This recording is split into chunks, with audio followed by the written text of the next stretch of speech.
Hi, ഇന്ന് നമ്മൾ transparent stickers ഉണ്ടാക്കാൻ പോവാണ്. അതിന് വേണ്ടി നമുക്ക് സെല്ലോ ടേപ്പും പിന്നെ ഒരു പേപ്പർ മാത്രം ആവശ്യം വരുന്നുള്ളൂ. അപ്പോൾ ഈ പേപ്പറിൽ ഞാൻ ഇതുപോലെ ഡിസൈൻ വരച്ചു കൊടുത്തിട്ടുണ്ട്. അപ്പോൾ നിങ്ങൾക്ക് ഇതുപോലെ ഡിസൈൻ വരയ്ക്കാം കേട്ടോ. എന്നിട്ട് അതിൻ്റെ മുകളിലായിട്ട് നമ്മൾ നല്ല വീതി കൂടിയ സെല്ലോ ടേപ്പ് ഉണ്ടല്ലോ, അതാണ് ഒട്ടിച്ചു കൊടുക്കുന്നത്. അപ്പോൾ അതാകുമ്പോൾ വേഗം പണി തീരും. അപ്പോൾ അത് നമ്മൾ ഒട്ടിച്ചു കൊടുക്കുകയാണ്. ഫുള്ളായിട്ട് ഒട്ടിച്ചു കൊടുക്കുക. ഒട്ടിക്കുമ്പോൾ ശ്രദ്ധിക്കേണ്ടത് അതിൻ്റെ ഇടയിൽ ചുളിവൊന്നും വരാൻ പാടില്ല. ക്ലിയർ ആയിട്ട് ഒട്ടിക്കണം. ഇങ്ങനെ ചുളിവ് വന്നു കഴിഞ്ഞാൽ എയർ തങ്ങി നിൽക്കും, പിന്നെ അത് കാണാനൊരു രസം ഉണ്ടാവില്ല. അപ്പോൾ അത് എയർ ഇല്ലാതെ ഒട്ടിച്ചു കൊടുക്കാൻ ശ്രദ്ധിക്കുക. ഇത് നമ്മൾ സൈഡൊക്കെ ട്രിം ചെയ്തിട്ട് നമ്മൾ വേറൊരു പേപ്പർ എടുത്തു. അപ്പോൾ ഈ പേപ്പറിൻ്റെ നീളവും വീതി എന്ന് പറയുന്നത് 23 സെൻറ്റിമീറ്റർ നീളവും 15 സെൻറ്റിമീറ്റർ വീതിയും. അപ്പം മുന്നേ കട്ട് ചെയ്ത് വെച്ചേക്കണം. പേപ്പറിൻ്റെ നീളവും വീതിയും 15 സെൻറ്റിമീറ്ററാണ്, രണ്ടും സെയിമാണ്. എന്നിട്ട് നമ്മളത് നടുക്കിൽ വെച്ചിട്ടേ ഇതുപോലെ ഒന്ന് മാർക്ക് ചെയ്ത് കൊടുക്കുക, ഒന്ന് മടക്കി കൊടുക്കുക. രണ്ട് സൈഡും ഇങ്ങനെ മടക്കി കൊടുക്കുക. മൊത്തമായിട്ട് മടക്കണ്ട, കുറച്ച് ഭാഗം കയറി നിൽക്കുന്ന രീതി മാത്രം മടക്കിയാൽ മതി. എന്തിനാണെന്ന് വെച്ചാൽ അതൊരു ചട്ട ഉണ്ടാക്കാനാണ്, സ്റ്റിക്കർ ഒട്ടിക്കാനുള്ള ചട്ട. അതാണ് സംഭവം നമ്മളിപ്പോൾ ഉണ്ടാക്കിക്കൊണ്ടിരിക്കുന്നത്. അപ്പോൾ എന്നിട്ട് നമ്മൾ അവിടെ ഒരു ഡിസൈൻ കൊടുക്കണം. റാ പോലത്തെ ഇങ്ങനെ വരച്ചെടുക്കുക. അപ്പോൾ നിങ്ങൾക്ക് ഇങ്ങനെ വരച്ചെടുക്കാൻ ബുദ്ധിമുട്ടാണെങ്കിൽ എന്തെങ്കിലും പെന്നോ അതുപോലെ റൗണ്ട് ഷേപ്പിൽ എന്തെങ്കിലും എടുത്തിട്ട് ഇതുപോലെ കണ്ടോ, ഇങ്ങനെ ചെയ്താലും മതി. ഇങ്ങനെ ചെയ്താലും നമുക്ക് കിട്ടും. കുറച്ച് നേരം ഇരിക്കണമെന്നേ ഉള്ളൂ. എന്നിട്ട് നമ്മളത് കട്ട് ചെയ്തെടുത്തിട്ടുണ്ട്. എന്നിട്ട് അതൊരു കളർ അടിക്കുക. ആ മാർക്കറാണെങ്കിൽ തെളിയുന്നുണ്ടായിരുന്നില്ല, അപ്പോൾ ഞാൻ വേറെ മാർക്കർ എടുത്തിട്ട് അതുപോലെ തന്നെ അടിച്ചു കൊടുത്തിട്ടുണ്ട്. അപ്പോൾ രണ്ട് സൈഡ് ഇതുപോലെ അടിച്ചു കൊടുക്കുക. ഒരു സൈഡിൽ കുറച്ച് നീളം കൂടുതലായിരിക്കുക പേപ്പറിന് മാത്രം. അങ്ങനെയാണ് നമ്മൾ ഉണ്ടാക്കിയിരിക്കുന്നത്. എന്നിട്ട് നമ്മളത് ഇവിടെ വെച്ചിട്ട് ഒട്ടിച്ചു കൊടുക്കണം. അപ്പം പശ തേച്ചു, ബാക്കിലായിട്ട് പശ തേച്ചിട്ട് അതിൻ്റെ ഉള്ളിലേക്കായിട്ട് ഒട്ടിച്ചു കൊടുക്കുക. കണ്ടോ, ഇതുപോലെ പശ തേക്കുക. എല്ലാ സൈഡിലും പശ തേക്കണം, ഒട്ടിച്ചു കൊടുക്കുക. അതുപോലെ തന്നെ ആ പൊന്തി നിൽക്കുന്ന ഭാഗങ്ങളും ഒട്ടിച്ചെടുക്കണം കേട്ടോ. ഇനി അതൊന്ന് ഭംഗിയാക്കാൻ വേണ്ടിയിട്ട് നമ്മൾ സ്റ്റിക്കറിന്നൊക്കെ എഴുതി വെക്കാൻ പോകണം. നിങ്ങൾക്ക് ഇഷ്ടമുള്ളതൊക്കെ എഴുതിക്കോട്ടോ. എനിക്ക് സ്റ്റിക്കറിന് ഏതാണ് തോന്നിയത്, അതുകൊണ്ട് ഞാൻ അങ്ങനെ എഴുതുന്നു. സ്റ്റിക്കർ ക്ലബ്ബെന്നോ അങ്ങനെ എന്തെങ്കിലുമൊക്കെ എഴുതാം. അപ്പോൾ അവിടെ പശ തേച്ച് ഒട്ടിച്ചതിന് ശേഷം എവിടെയെങ്കിലുമൊക്കെ എഴുതാം. അപ്പോൾ ഞാൻ ഒരു മാർക്കർ എടുത്തിട്ട് സ്റ്റിക്കറിന്ന് അങ്ങ് എഴുതി. പിന്നെ ഒരു ഭംഗിക്ക് വേണ്ടി ഒരു പൂവും വരച്ചു കൊടുത്തു. അപ്പോൾ നമ്മുടെ സ്റ്റിക്കർ ഷീറ്റ് റെഡി ആയിട്ടുണ്ട്. ഷീറ്റ് കേട്ടോ, സ്റ്റിക്കർ റെഡി ആയിട്ടില്ല. ഇനിയാണ് നമ്മൾ സ്റ്റിക്കറിൻ്റെ പണി തുടങ്ങാൻ പോകുന്നത്. അപ്പോൾ അതിന് വേണ്ടി എന്താ ചെയ്യേണ്ടത്, ഒരു സാധാ പേപ്പർ എടുക്കുക. അതിൽ നമ്മൾ A4 ഷീറ്റാണ് ഞാൻ എടുത്തിരിക്കുന്നത്. A4 ഷീറ്റിൽ നമ്മൾ പടം വരച്ചെടുക്കുന്നുണ്ട്. അപ്പോൾ എന്ത് ഷേപ്പാണ് നിങ്ങൾക്ക് വേണ്ടത് അതുപോലത്തെ ഷേപ്പിൽ പടം വരച്ചെടുക്കുക. ഇതൊരു കവായി സ്റ്റൈലിലാണ് ഇത് വരച്ചെടുത്തിരിക്കുന്നത്. വേറെ റെഫറൻസൊക്കെ നോക്കിയിട്ടാട്ടോ ഞാൻ ഈ ചിത്രങ്ങൾ കണ്ടുപിടിച്ചത്. എന്നിട്ട് അതുപോലെ തന്നെ ഞാൻ എൻ്റെ ഹാൻഡ് കൊണ്ട് തന്നെ വരച്ചെടുക്കുമായിരുന്നു. അപ്പോൾ നിങ്ങൾക്ക് വേണമെങ്കിൽ ഫോണ് ഫുൾ ബ്രൈറ്റ്നസ് ഇട്ടിട്ട് അതിൻ്റെ മുകളിൽ പേപ്പർ വെച്ചിട്ട് വരയ്ക്കാം കേട്ടോ. അതുപോലെയും ട്രേസ് എടുത്തിട്ട് വരയ്ക്കാം. അപ്പോൾ എന്താ ചെയ്യേണ്ടതെന്ന് വെച്ച് കഴിഞ്ഞാൽ സ്ക്രീനിൽ കൈ ടച്ചാവരുത്. കൈ ടച്ചായി കഴിഞ്ഞാൽ ആ പിക്ചർ ഇങ്ങനെ വലുതായി ചെറുതായിരിക്കും. അപ്പോൾ നമ്മൾ വരയ്ക്കണതൊക്കെ തെറ്റായി പോകും. അപ്പോൾ ഇത് എന്താ ചെയ്തേക്കണതെന്ന് വെച്ച് കഴിഞ്ഞാൽ നമ്മൾ പിങ്ക് കളറും കൂടി ആഡ് ചെയ്തിട്ടുണ്ട് ഒരു ക്യൂട്ട്നെസ്സിന് വേണ്ടിയിട്ട്. അപ്പോൾ ആദ്യം ബ്ലാക്ക് കൊണ്ട് വരച്ചു, എന്നിട്ട് അതിൻ്റെ മുകളിൽ കൂടെ കുറച്ച് പിങ്ക് കളറും കൂടിയും ചേർത്തൊരു ക്യൂട്ട്നെസ് ഉണ്ടാക്കി. ഇപ്പം നമ്മുടെ സംഭവം ശരിയായിട്ടുണ്ടെങ്കിൽ നമ്മൾ കട്ട് ചെയ്തെടുക്കാൻ വേണ്ടിയിട്ട് മുന്നേ നമ്മൾ ഉണ്ടാക്കിയിട്ടുള്ള പേപ്പർ കട്ടർ ഉണ്ടല്ലോ, അതെടുത്തിട്ടുണ്ട്. അതെടുത്ത് നമ്മൾ കട്ട് ചെയ്യാൻ പോവാണ് കേട്ടോ. അത് ഓൾറെഡി വർക്കിംഗ് ആണെന്ന് നമ്മൾ തെളിയിച്ചതാണ്. അപ്പോൾ ഇത് വെച്ച് നമ്മൾ കട്ട് ചെയ്തെടുത്തിട്ടുണ്ട്. അപ്പോൾ ക്ലിയർ ആയിട്ട് അത് കട്ടായി കിട്ടിയിട്ടുണ്ട്. ഇനി എന്താ ചെയ്യേണ്ടതെന്ന് വെച്ച് കഴിഞ്ഞാൽ നമ്മൾ ഇതിൻ്റെ മുകളിൽ സെല്ലോ ടേപ്പ് ഒട്ടിക്കണം. ഇതിൻ്റെ മുകളിൽ നമ്മൾ സെല്ലോ ടേപ്പ് ഒട്ടിക്കാൻ പോവുകയാണ്. അപ്പോൾ ഒരു സ്ഥലത്ത് വയ്ക്കുക. എന്നിട്ട് സെല്ലോ ടേപ്പ്, വീതി കൂടിയ സെല്ലോ ടേപ്പ് തന്നെയാണ് കേട്ടോ എടുക്കേണ്ടത്.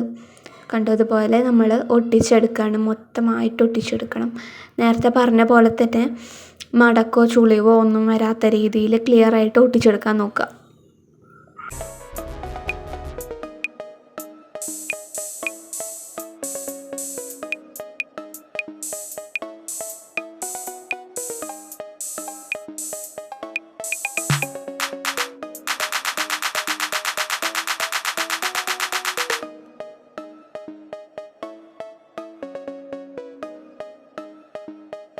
ഒട്ടിച്ചെടുത്തതിന് ശേഷം നമ്മൾ ഇതുപോലെ കട്ട് ചെയ്തെടുക്കുക കേട്ടോ. ഇങ്ങനെ 3 പീസായിട്ട് കട്ട് ചെയ്തെടുത്തിട്ടുണ്ട്. അപ്പോൾ അത് അങ്ങോട്ടും ഇങ്ങോട്ടും ചെരിഞ്ഞും വളഞ്ഞിരിക്കും, കാരണം ഓരോ പിക്ചറും ഓരോ സൈസല്ലേ, അതുകൊണ്ടാട്ടോ. എന്നിട്ട് നമ്മൾ വീണ്ടും ഇതിങ്ങനെ വെച്ച് അതിൻ്റെ മുകളിൽ സെല്ലോ ടേപ്പ് ഒട്ടിച്ചു കൊടുക്കണം. ഒരു ലെയറും കൂടി സെല്ലോ ടേപ്പ് ഒട്ടിച്ചു കൊടുക്കുക. അതാണ് ഇപ്പോൾ ചെയ്തുകൊണ്ടിരിക്കുന്നത്. അപ്പോൾ കൺഫ്യൂഷനൊന്നുമില്ലാതെ ഒരു ലെയർ ഒട്ടിച്ചു. അതിന് ശേഷം നമ്മളത് കട്ട് ചെയ്തെടുത്തു. എന്നിട്ട് വീണ്ടും നമ്മൾ അതിൻ്റെ മുകളിൽ സെല്ലോ ടേപ്പ് ഒട്ടിച്ചു. ഇനി ഇതിൻ്റെ മുകളിൽ കൂടെ നമ്മളൊരു CD മാർക്കർ എടുക്കുക. CD DVD മാർക്കറാണ് ക്യാമലിൻ്റെ, അതാണ് ഞാൻ എടുത്തിരിക്കുന്നത്. അതെടുത്തിട്ട് നമ്മൾ ഇതിൻ്റെ മുകളിൽ കൂടെ, എല്ലാത്തിൻ്റെ മുകളിൽ കൂടെ, എല്ലാ പിക്ചേഴ്സിൻ്റെ മുകളിൽ കൂടെ വരച്ചു കൊടുക്കുക. അപ്പോൾ പിങ്ക് കളറിൻ്റെ അവിടെയാണ് ഒരു കൺഫ്യൂഷൻ വന്നത്. എൻ്റെ കയ്യിൽ പിങ്ക് കളറായിട്ടുള്ള CD മാർക്കറൊന്നും ഇല്ല. അപ്പോൾ എൻ്റെ കയ്യിൽ സാധാ ഒരു പെന്നുണ്ടായിരുന്ന, ഒരു പിങ്ക് കളർ വരുന്ന പെന്ന്. അപ്പോൾ ആ പെൻ വെച്ചിട്ടാണ് ഞാൻ വരച്ചത്. അതുകൊണ്ട് ക്ലിയർ ആയിട്ട് കാണത്തില്ല പിങ്ക് കളർ. പിന്നെ ഞാൻ സ്കെച്ച് പെന്നൊക്കെ വെച്ച് വരയ്ക്കാൻ പറ്റുമോ നോക്കി. പക്ഷേ സ്കെച്ച് പെന്നും പ്ലാസ്റ്റിക്കിൻ്റെ മുകളിൽ പിടിക്കില്ലല്ലോ. അപ്പോൾ പിന്നെ അതും കാര്യമില്ല. അപ്പോൾ ഞാൻ പിങ്ക് പെൻ വെച്ച് തന്നെ ഞാൻ വരച്ചെടുത്തു. പക്ഷേ ഒരു ക്ലാരിറ്റി കുറവുണ്ടെന്നേ ഉള്ളൂ, അല്ലെങ്കിൽ കുഴപ്പമൊന്നുമില്ല കേട്ടോ. അടുത്ത ലെയർ സെല്ലോ ടേപ്പ് ഒട്ടിക്കാറായി. അപ്പോൾ അടുത്ത ലെയർ, ഇപ്പോൾ 3ാമത്തെ ലെയറാണ് സെല്ലോ ടേപ്പ് ഒട്ടിക്കുന്നത്. 2ാമത്തെ ലെയറിലാണ് നമ്മൾ പടം വരച്ചെടുത്തേക്കുന്നത്. അപ്പോൾ 3ാമത്തെ ലെയർ ഇതുപോലെ തന്നെ എയർ ബബിൾസൊന്നും ഇല്ലാത്ത രീതിയിൽ, ചുളിവോ മടക്കോ ഇല്ലാത്ത രീതിയിൽ ഒട്ടിച്ചെടുക്കാം. അപ്പോൾ എങ്ങാനും വന്നാൽ തന്നെ നമുക്ക് ഇതിൻ്റെ മുകളിൽ നിന്ന് പറിച്ചെടുക്കാവുന്നതേ ഉള്ളൂ. കാരണം പറിച്ചെടുത്തിട്ട് അതേ സെല്ലോ ടേപ്പ് ഒട്ടിക്കരുത്, വേറെ സെല്ലോ ടേപ്പ് ഒട്ടിക്കണം. അല്ലെങ്കിൽ നമ്മൾ വരച്ചതൊക്കെ അതുമ്മ വന്നിട്ട് പിന്നെ ആകെ നമുക്ക് തിരിച്ചൊട്ടിക്കാൻ പറ്റാത്ത അവസ്ഥയാണ്. അപ്പോൾ ഈ 2 ലെയർ ഉണ്ടല്ലോ, 3ഉം 2ഉം, ആ 2 ലെയറുകൾ മാത്രം പറിച്ചെടുക്കുക. First ഒട്ടിച്ച layer പറിച്ചെടുക്കരുത്. മുകളിലത്തെ 2 ലെയർ, അത് 2ഉം പറിച്ചെടുത്തിട്ട് ഇത് നമുക്ക് സ്റ്റിക്കറായി കിട്ടിയിട്ടുണ്ട്. ഇത് നമ്മൾ ട്രിം ചെയ്യാണ് നമുക്കിഷ്ടമുള്ള രീതിക്ക്. വേണമെങ്കിൽ അതിൻ്റെ ഷേപ്പിൽ തന്നെ ചെയ്യാം. പക്ഷേ സെല്ലോ ടേപ്പ് ആയതുകൊണ്ട് പെട്ടെന്ന് കീറിപ്പോവും. അതുകൊണ്ട് തന്നെ ഞാനൊരു ചതുര രീതിയിലാണ് അത് വെട്ടിയെടുത്തത്. എന്നിട്ട് ഇത് നല്ല ക്ലിയർ ആയിട്ട് ചതുരത്തിൽ വെട്ടിയെടുത്തിട്ട് നമ്മൾ നേരത്തെ ഉണ്ടാക്കി വെച്ചേക്കണ സ്റ്റിക്കറിൻ്റെ ഷീറ്റ് ഉണ്ടല്ലോ, അതും ഒട്ടിച്ചു കൊടുത്തു. അപ്പോൾ അതിന് വേണ്ടിയിട്ടാണ് കേട്ടോ നമ്മൾ ഈ ഷീറ്റ് ഉണ്ടാക്കിയത്. അപ്പം മനസ്സിലായിട്ടുണ്ടാവുമെന്ന് വിചാരിക്കുന്നു.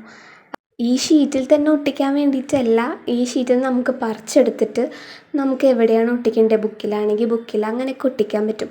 പക്ഷേ എല്ലാം കൂടി നമുക്ക് ഒരുമിച്ച് ഒട്ടിച്ച് തീർക്കാൻ പറ്റില്ലല്ലോ. നമുക്ക് എടുത്ത് വെക്കാൻ വേണ്ടിയിട്ടാണ് നമ്മൾ ഈ ഷീറ്റ് ഉണ്ടാക്കിയിരിക്കുന്നത്.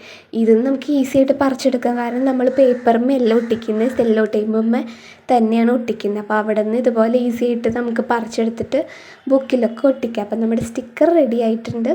ഇനി ബാക്കി വന്ന ആ വേസ്റ്റ് ഉണ്ടല്ലോ, ബാക്കി അടിയിൽ വന്ന ആ പേപ്പർ നമ്മൾ എടുത്തിട്ടുണ്ട്. അത് നമ്മൾ കട്ട് ചെയ്തെടുക്കുക.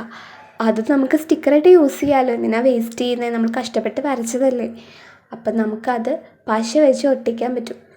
അപ്പം നമ്മളത് വേസ്റ്റ് ചെയ്യേണ്ട ആവശ്യമില്ല. അപ്പോൾ ഇതുപോലെ നമ്മൾ ഷേപ്പിൽ കട്ട് ചെയ്തെടുത്തിട്ട് എല്ലാം ഇതുപോലെ നമുക്ക് യൂസ് ചെയ്യാം. അപ്പോൾ എവിടെയെങ്കിലുമൊക്കെ എടുത്ത് വെക്കാം. ഇങ്ങനെ ആവശ്യം വരുമ്പോൾ നമുക്ക് ഒട്ടിക്കാമല്ലോ. അപ്പം നമുക്ക് ഇരട്ടി സ്റ്റിക്കറായില്ല. ഇപ്പോൾ 2 ടൈപ്പ് സ്റ്റിക്കേഴ്സും നമുക്ക് ഒറ്റയടിക്ക് ഇപ്പോൾ കിട്ടിയിട്ടുണ്ട്. അതായത് ട്രാൻസ്പെറൻ്റ് ആയിട്ടുള്ള സ്റ്റിക്കറും അല്ലാത്തതായിട്ടുള്ള സ്റ്റിക്കറും. അപ്പോൾ ഇരട്ടി ലാഭം.